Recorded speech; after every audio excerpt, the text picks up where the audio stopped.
Hello everyone and welcome to the lecture 6 of our course of coffee break programming. So in the last lecture we saw how to create loops in our algorithms, because a loop is a very important thing. Of course there's no programs, no normal programs which runs without loops. Just a sequence of steps and that's it. Loops is a very natural part of any algorithm and we have to write them, and we know how to write loops correctly, and in this lecture we will see how to verify our loop, because when writing loops it is very important to write them correctly. It's very easy to write something wrong and the loop will be executed incorrectly in this case. So in this lecture we will see two main things about loops, two main things which we have to take into our minds when creating loops. Then we will see how to check the algorithm and how to try to act like a performer. Actually, this is one way of verifying a loop. So let's start with remembering our algorithm from the previous lectures. So this was the algorithm of printing out all numbers from 1 to 100. So let's remember a bit this is how it looked like. We don't ask anything to the user. In this case we just assign value 1 to our variable x, we print out variable x, we increase variable x by 1, and then we check whether or not the x has reached some margin, whether or not x has become greater than 100. If it is so, the algorithm ends, but while it is not so, we go back to here. We again print out x, increase x, print out x, increase x, and so on, and print out our numbers one by one.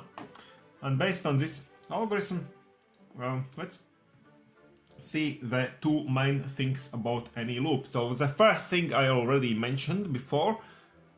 The first thing is that a loop must always be able to end. Okay, we really shouldn't create loops that are infinite, meaning that the program will never end and we will have to kill our program in some other means. That program will never end, and the loop can end, as we remember, either based on the input from the user. User can enter something, like in this our previous example when user entered yes, for example. If the user wants to repeat the algorithm, and if a user enters something else, the algorithm ends. Or based on the information, the loop can also end based on some information within the algorithm, like in the previous example where we printed out numbers from 1 to 100. And the second thing about the loops is we have to check carefully the boundaries, so-called boundaries, whether or not the boundaries are right. So we again here is the developers of the algorithm, of course. We have to check before giving our algorithm or executing them to the user. We have to check the boundaries, and the boundaries are the starting and ending values of the loop. In our previous example, we had to print out the values between 1 and 100, so the boundaries are just those numbers, 1 and 100.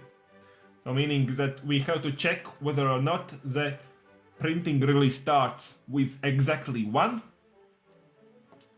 The 1 is the first number that is printed out by our algorithm, and the 100 is the last number that is printed out. Not 99 is the last, or not 101, but exactly 100. These are very important things, those boundaries. So how to actually check the algorithm? So let's assume we have developed the algorithm. Let's say the same algorithm as we saw before for printing out numbers. And now we have to verify the algorithm, meaning we have to check whether or not the algorithm solves our problem. Our problem was to print out numbers from exactly 1 to exactly 100, we have now to verify, to check whether or not our algorithm really does the job. So how can we do that? So one of the most typical things here, one of the first things actually we can do, we can put ourselves in the role of a performer. We can act, we can try to act like a performer. So what does it actually mean to act like a performer of the algorithm?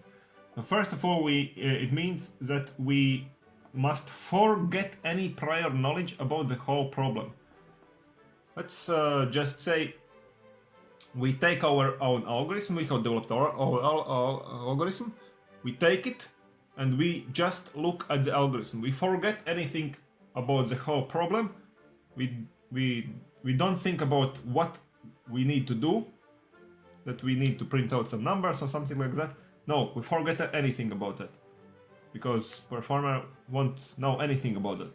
We forget anything we know about the algorithm, how the algorithm works, or how it should work.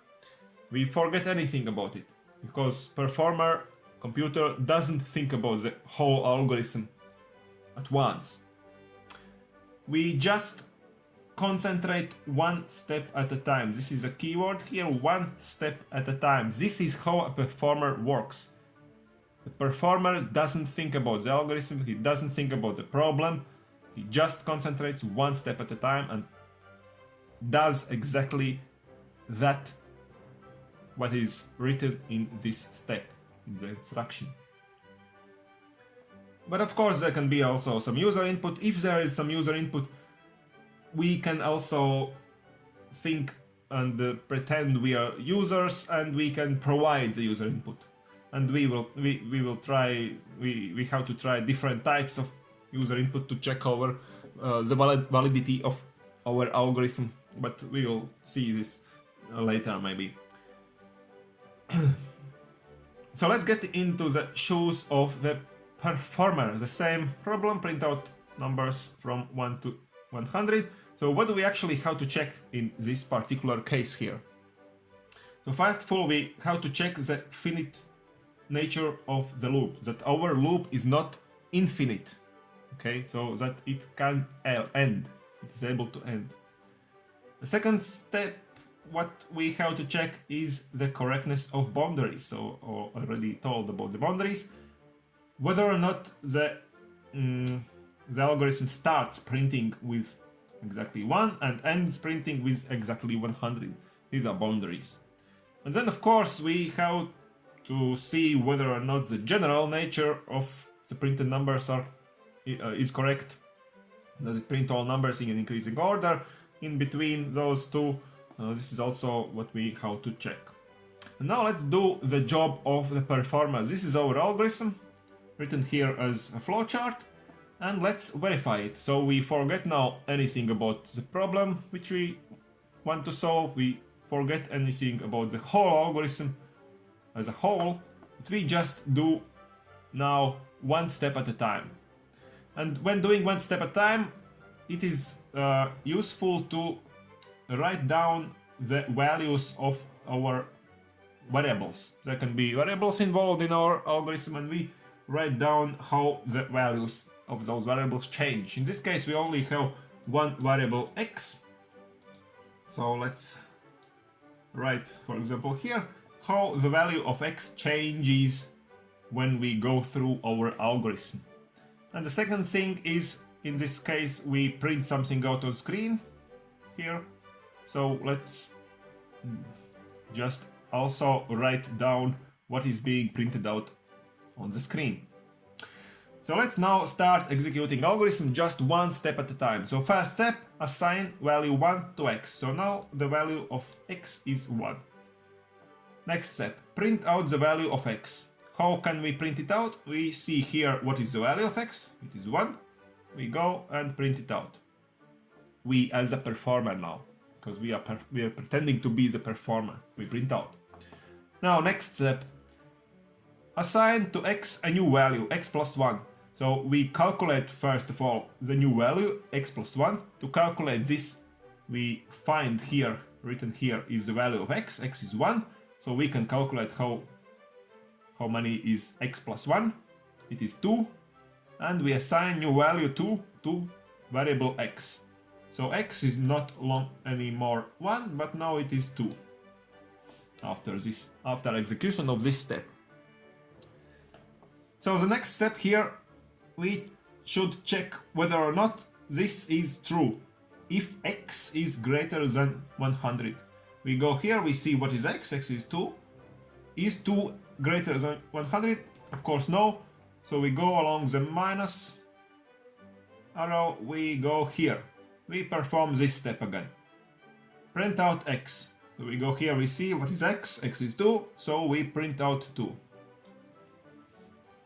Next step here. Again, assign to x value x plus 1. We go here, see the value of x, it is 2. We calculate x plus 1, it is 3. We assign to x value 3. So x is not anymore 2, but now it is 3. We go to next step. Is x greater than 100? We go to here, see the value of x, it is 3.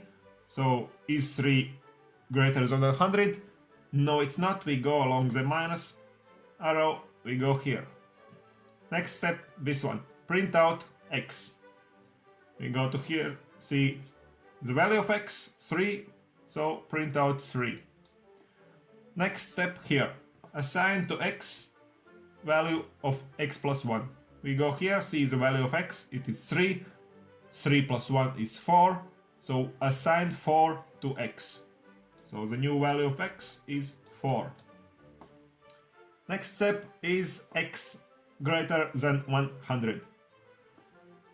No, it's not, because it's 4. We go here, we print out 4, and so on. I won't go full algorithm through, but we see that the numbers printing out here start to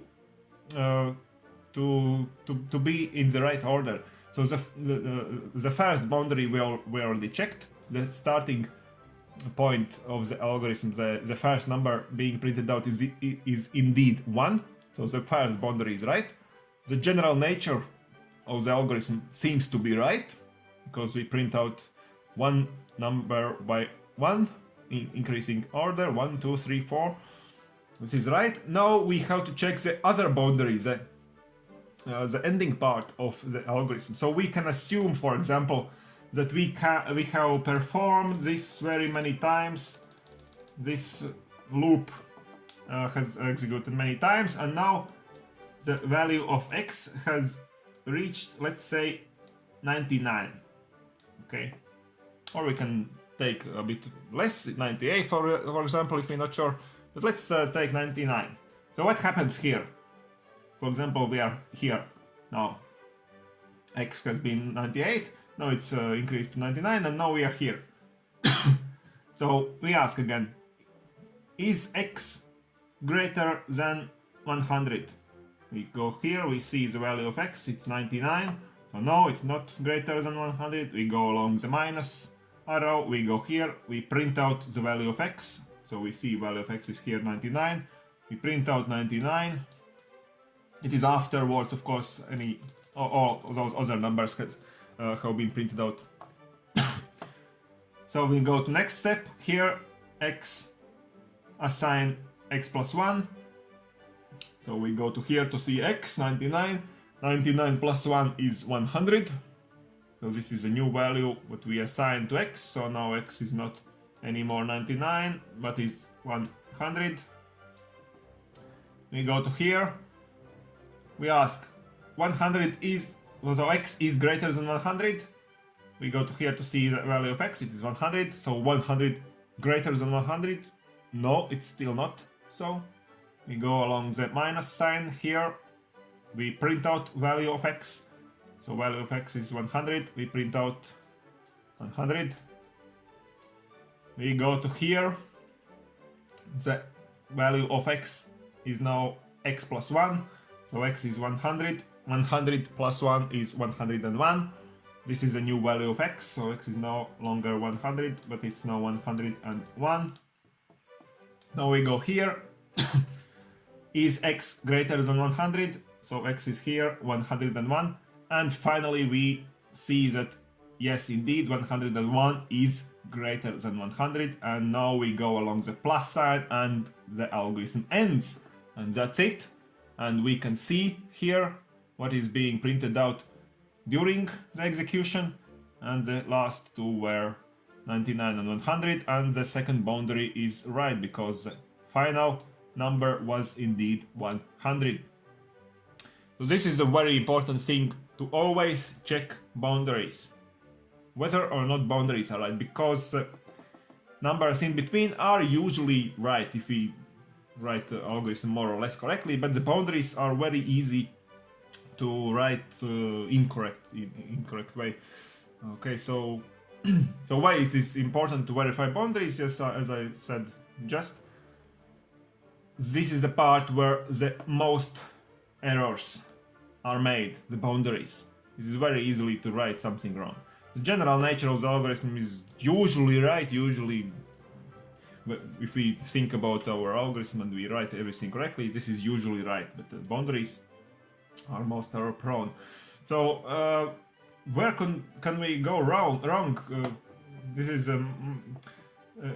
if speaking about boundaries, this was our question here, if x is greater than 100, and of course there's other ways where we operate with numbers, assigning the starting value, increasing value by x, but the most part of places where something can go wrong is in those questions like that, if x is greater than 100, for example.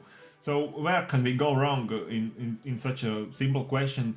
Well, the thing is that this question can be written in many different ways because the comparison operator is involved. We can write, for example, something like that.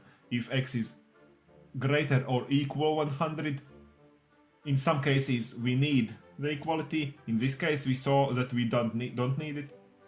We should write it like that.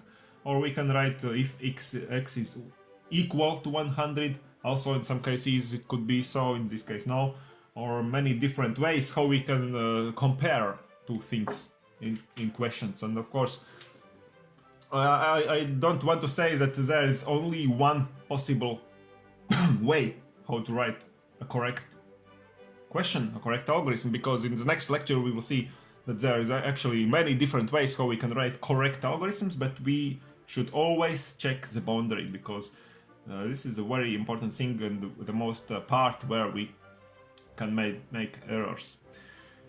So that's it for today. We saw two main things about loops. The infinity of the loop is what we should check not to have in all algorithms, and the boundaries we have to check. We saw how important it is to check our algorithm before giving our algorithm to users for using.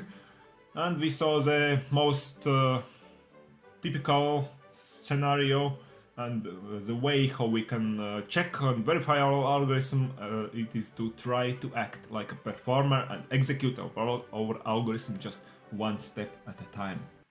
So in the next lecture, as I said before, we will see that there is actually many different ways of how we can write a correct algorithm. So for now, stay tuned, subscribe to this channel, and bye!